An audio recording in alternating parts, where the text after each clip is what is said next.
Egy dengan sangat cerdas mau menggunakan proses pidana itu untuk membuktikan dalilnya, ya kan? Dan yang mau dipakai itu adalah keterangan saksi di muka persidangan. Fakta-fakta persidangan pidana. Fakta-fakta persidangan di bawah sumpah. Mudah-mudahan mampu membuktikan sakwa sangka yang belum terjawab juga ketika Bambang Tri dan Gus Nur, jangan lupa ada Gus Nur, ada Bambang Tri dihukum berdasarkan dianggap menyebarkan berita bohong. Karena ini kalau tidak, ini akan menjadi bawaan sejarah sepanjang Republik ini. Bahkan cacat sejarah. Ya, bawaan sejarah, cacat sejarah itu. Oleh karena itu, maka pengadilan harus membuka ini semua. Kan gampang, karena adalah Pak Jokowi adalah pihak yang terlibat langsung.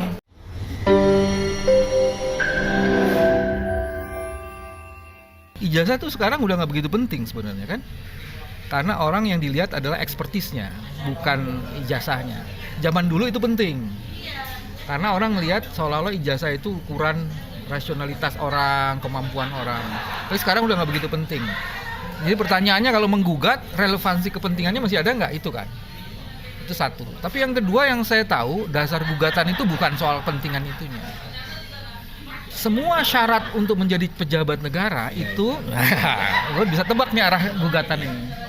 Itu memerlukan alat konfirmasi, bukan hanya bukti diri berupa KTP, tapi juga sejauh mana jenjang pendidikannya, karena itu dijadikan syarat kan. Itu kan syarat menjadi pejabat negara biasanya kan jenjang pendidikan kan. Nah itu artinya sebenarnya gugatan ini sasarannya ingin mendorong apakah jabatan-jabatan yang diemban seseorang yang ijazahnya dipersoalkan itu justified atau tidak. Dan itu artinya ujungnya legalitasnya punya apa enggak. Dan itu bisa mendekonstruksi seluruh periode kepemimpinan seseorang yang ijazahnya Diduga palsu. Begitu kan kira-kira ujungnya? Betul. Terus apa yang ending yang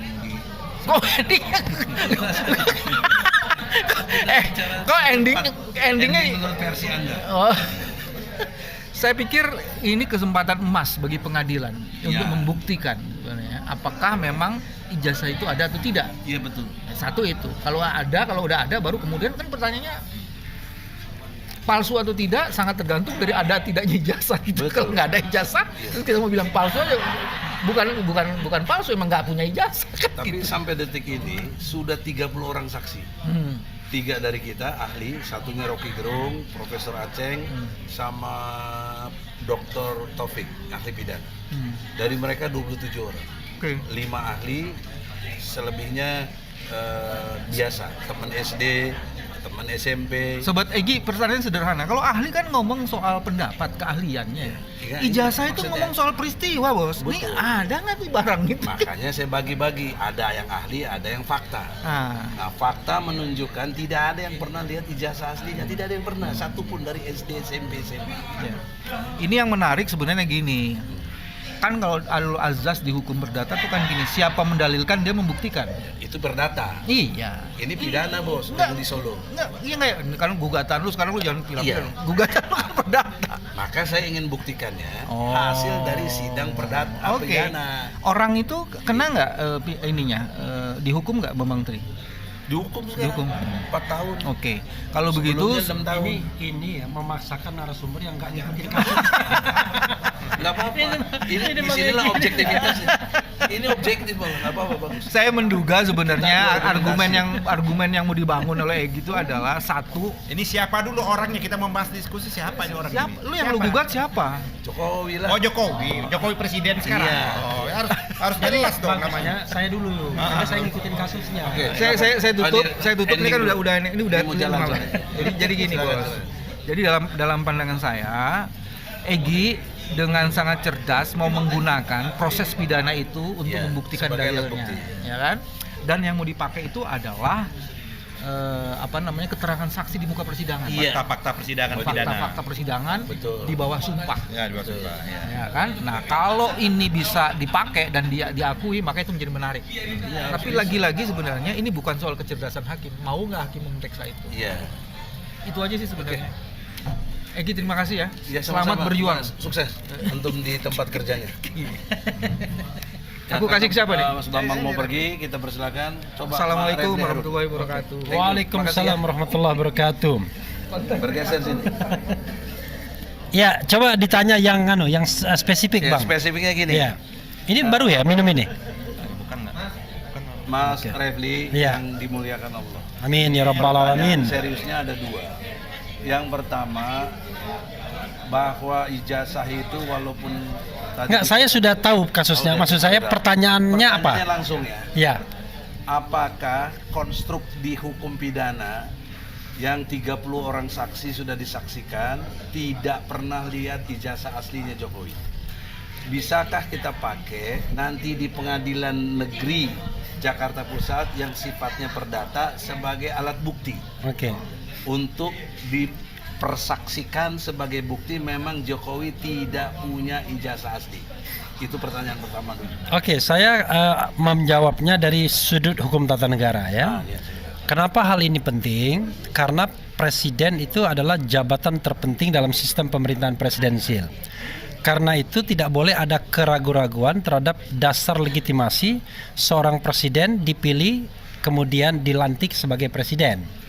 Kita tahu bahwa ijazah yang dipersoalkan kan ijazah S1, ijazah SMA juga ya. Iya.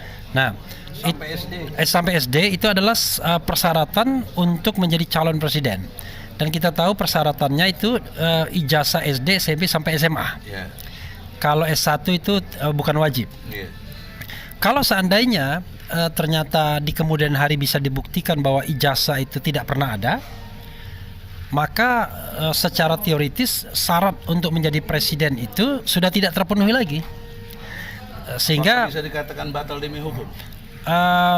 gini, karena ini hukum tata negara, bukan ranah hukum lain, batal demi hukum kan harus ditindaklanjuti dengan proses impeachment, proses pemberhentian. Tapi yang paling bagus adalah memang mengundurkan diri paling cepat. Tidak ada proses lain. Kan mengundurkan diri malam ini juga bisa dan lain sebagainya. Nah, sehingga pengadilan ini menurut saya mudah-mudahan mampu membuktikan sakwasangka yang belum terjawab juga ketika Bambang Tri dan Gus Nur, jangan lupa ada Gus Nur, ada Bambang Tri, dihukum berdasarkan dianggap menyebarkan berita bohong karena mereka kan Gus Nur dan Bambang Tri melakukan sumpah mubahalah. Bambang Tri membuat karya tulis dan dalam karya tulis yang saya baca itu mengatakan ijazah Jokowi ya dua ya, Jokowi Undercover 2 mengatakan bahwa ijazahnya itu tidak ada ya. Ijazahnya itu palsu dengan berbagai versi kata-kata. Ya, betul. Lalu dipanggil dalam podcast Gus Nur, lalu Gus Nur menantang untuk sumpah mubahalah. Bambang Tri bersedia. Tapi akhirnya dua orang tersebut dianggap menyebarkan berita bohong. Sebenarnya konstruksinya itu kan berita bohong soal ijazah Presiden Jokowi. Nah, dalam sidang yang saya ikuti secara intens, tidak ada satupun memang saksi yang melihat ijazah asli tersebut. Ya. Maka kan secara penafsiran terbalik ya, kontradiksio ya, harusnya kan apa yang dikatakan Bambang Tri atau yang dituliskan Bambang Tri yang kemudian diperkuat dengan mubahalah itu paling tidak belum bisa dibantah, tak terbantahkan. Sehingga sebenarnya harusnya kan tidak ada dasar untuk menghukum baik Bambang Tri maupun Gus Nur. Oke, tetapi permasalahannya adalah kita tidak tahu kenapa beliau tetap dihukum, dan saya baca terakhir sudah sampai tingkat Mahkamah Agung hukumannya ini. Sekarang Dan Mahkamah Agung ditolak. iya, Kasasinya, Pak. iya kasasinya. Berarti udah ini keras. Iya, sudah inkrah dan 6 tahun atau 4 tahun. Jadi 4 tahun itu sudah inkrah. Jadi dari 6 tahun ke 4 tahun dikurangi ya. Nah, sudah inkrah 4 tahun. Tapi itu kan menurut saya hukuman yang berat sekali bagi seorang warga negara yang sebenarnya cuma membuat karya ilmiah saja. Pertanyaannya adalah sekarang apa gunanya gugatan perdata ini, perbuatan melawan hukum? Gunanya menurut saya adalah kembali menjadi medan ajang untuk membuktikan apakah ijazah itu ada atau tidak.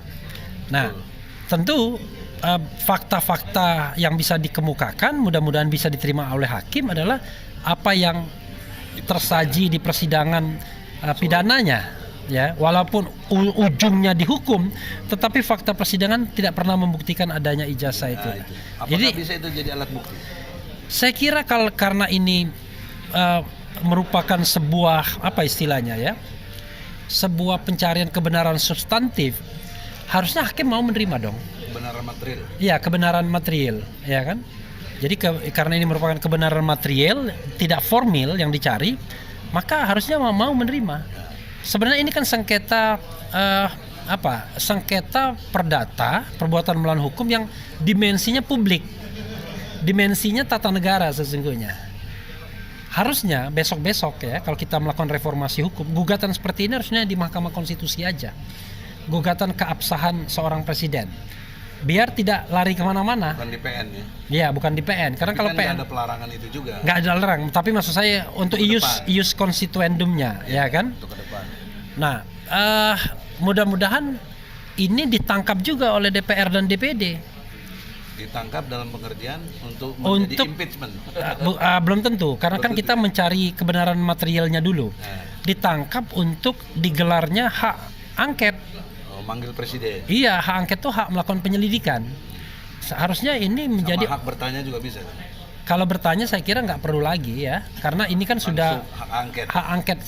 hak angket langsung melakukan penyelidikan buat tim angket ya, pansus ya kan, pansus angket, dan melakukan penyelidikan terhadap kasus ini. Dan ini so easy, mudah sekali membuktikannya. Kenapa diangkat menjadi pansus angket?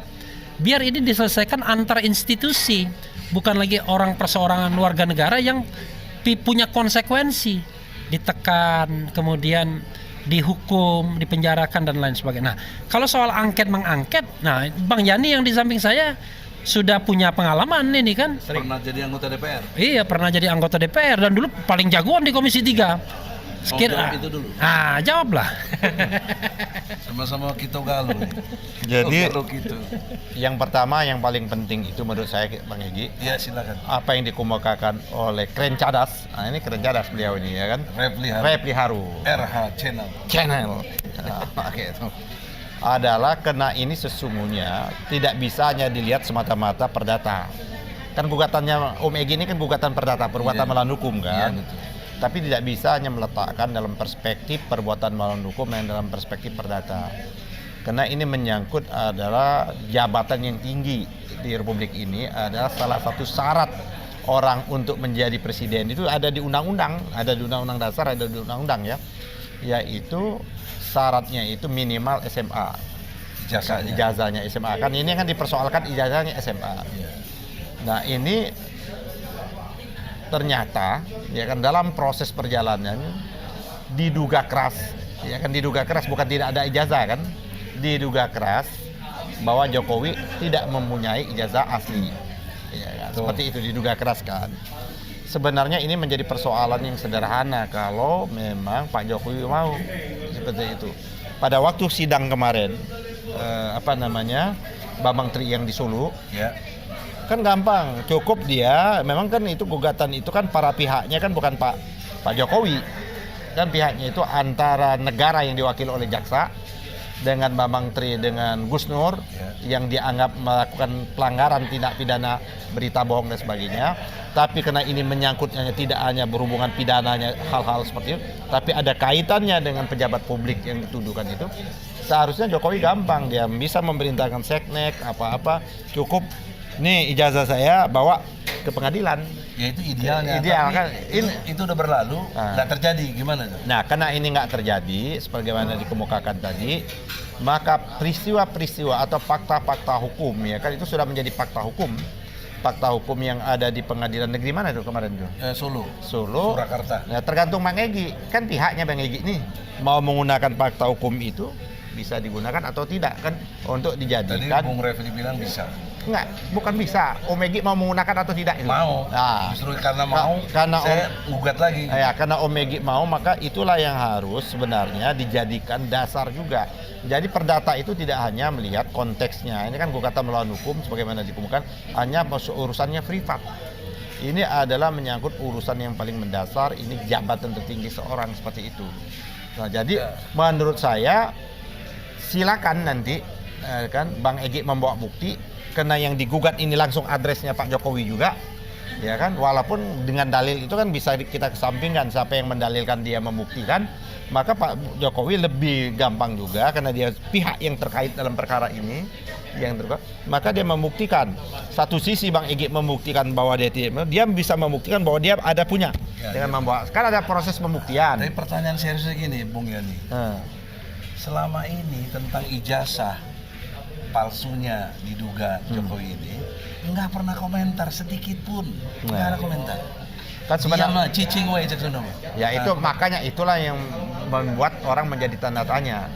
Jadi jangan salahkan publik, jangan salahkan rakyat kalau akhirnya mengaminin apa yang diomongin oleh Bambang sama Gus Nur gitu loh, karena dia tidak memberikan respon. Di sisi lain dia diam saja, tapi dia gerakin kepolisian, kejaksaan untuk menghukum. Nah itu yang itu seharusnya ini jumping pidananya. Seharusnya dibuktikan dulu ini, proses perdatanya, proses ininya dibuktikan. Kalau memang ternyata dapat membuktikan, baru dikatakan berita bohong. Jadi bagaimana ada berita bohong tapi yang aslinya nggak ada, gimana seperti itu? Nah gini, waktu konstruksi yang pertama, Bung Refli juga yang bahkan sedikit meragukan saya, ini kenapa dicabut? Nah, saya sudah jujur waktu itu mengatakan saya nggak kuat karena dua hal penting, saksi dan bukti. Nah pertanyaan saya gini, Om Egy, dengan ya sebentar, ditangkapnya Bambang waktu kan, itu. boleh kan nanya juga? Boleh jadi os. Kan itu kan Om Egy, ini yang sangka orang di luar supaya Om Egy bisa klarifikasi di forum ini. Sudah. Nah, kan maksudnya gini. Waktu di forumnya channel udah saya bukan. Kan Om yang mau diklarifikasi. Enggak gini, Om Egy itu kan bukan mewakili diri Om Egy. Ya bukan. Kan mewakili Bambang Tri. Ya. Tidak hanya Bambang Tri, Muslim Arbi ya. Nah, sekarang ini bukan yang kedulu. Yang dulu Bambang Tri, Gus Nur kan. Nah orang nanya kok Bambang Tri sama Gus Nur aja nggak mencabut, kan prinsipal. Yang berhak mencabut itu si prinsipal, bukan kuasanya kayak gitu. Kuasanya boleh mundur dong Om Egy. Saya mundur nih karena ini. Nah orang melihat bahwa belum ada statementnya pada waktu itu, makanya harus diklarifikasi sama Om Egy, menjelaskan ke publik bahwa seolah-olah kok yang mencabut gugatan ini bukannya si prinsipalnya, malah kuasanya kayak gitu loh. Nah ini, gitu. Yang orang nggak. Balik saya tanya nih. Saya jawab dengan tegas. Karena sebelum saya mencabut, saya konfirmasi dong. Kepada Bapak. Artinya gini, sudah sepengetahuan dan sudah sepersetujuan gitu dong. Kalau nggak sepengetahuan, masalah dia nggak setuju, dia akan gugat terus. Ganti pengacara. Ini nggak ikut aja sama saya. Artinya fakta. Pencabutan. Sampai sekarang gugat lagi. Karena itulah bukti kita ada koordinasi. Bukan. Tapi pas dipastikan yang sekarang yang menggugat Gus Nur satu. Gus Nur enggak. Bambang Tri. Rizal Fadila, Muslim Arbi, Taufik Bahudin, sama satu lagi siapa? Aduh. Ya Bambang Tri. Ya tadi Bambang Tri 4 orang berarti ya? 5. Iya 5. Satu lagi siapa ya? Aduh, saya lupa. Bambang Tri. Ya, Bambang Muslim Arbi, Rizal Fadila, Taufik Bahudin. Satu lagi siapa, Rim? Hah? Oh, Hatta Taliwa. Jadi 5 orang yang menggugat. Ya gitu. Jadi sekarang tambahannya itu. Sehingga apa yang dituduhkan dalam tanda kutip macam-macam, insya Allah udah nggak ada itu. Artinya ini kan tanya sama beliau nih, kan beliau ini ahli tata negara. Itu udah ketemu. Bukan implikasi. Ya kan implikasi tadi kan beliau kan menyatakan angket. Sekarang pertanyaan yang kedua. Ya, angket kan. Angket misalnya asumsi dilaksanakan atau tidak dilaksanakan. Implikasi hukumnya kan udah terbukti nih nggak ada ijazahnya. Bagaimana pendekatan hukum tata negara menjawab ini? Jadi hukum dimanapun ya itu tidak hanya dibuat tapi juga ditaati.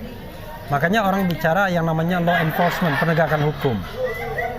Kalau kita lihat kasus ini, ada berbagai hal yang bisa kita lihat untuk mengatakan proses impeachment harus dilakukan kalau seandainya terbukti ijazah palsu. Pertama adalah karena dia tidak lagi memenuhi syarat. Sebelumnya pasal 7B Undang-Undang Dasar 1945 itu mengatakan, pasal 7 ya, 7. bahwa syarat untuk pemberhentian itu 7A dulu, pasal 7 ya, pasal 7 itu syarat untuk memberhentikan itu ada tidak lagi memenuhi syarat, ya, melakukan perbuatan tercela, ya, atau Pengkhianatan terhadap- mengkhianati. melakukan pelanggaran hukum Ya. berupa pengkhianatan terhadap negara, kemudian suap, korupsi, tindak pidana berat lainnya, atau melakukan perbuatan tercela atau tidak lagi memenuhi syarat sebagai presiden atau wakil presiden. Ini kategorinya tidak memenuhi syarat ya. Maka di situ itu ada 3 klaster. Satu, pelanggaran hukum berat, 2 perbuatan tercela, dan 3 tidak lagi memenuhi syarat. Itu bisa masuk semua. Ya. Tergantung apakah itu, misalnya kalau pelanggaran hukum berat, apakah itu ancamannya 5 tahun atau lebih. Ya. Kalau pemalsuan dokumen itu 5 tahun, 6 tahun. Ya. Berarti Pasal masuk. 263. Oke, berarti KUHP. masuk. Nah, dia bukan 263, dia 266 dong. That's okay. Bisa 266. Berarti masuk, ya kan? Ah, ya kan dalam Dari pemalsuan dokumen. Kemudian perbuatan tercela bisa dikonstruksikan, masa Ya. itu tidak tercela? tidak jujur, Ya kan? bohong. Masuk juga konstruksi itu.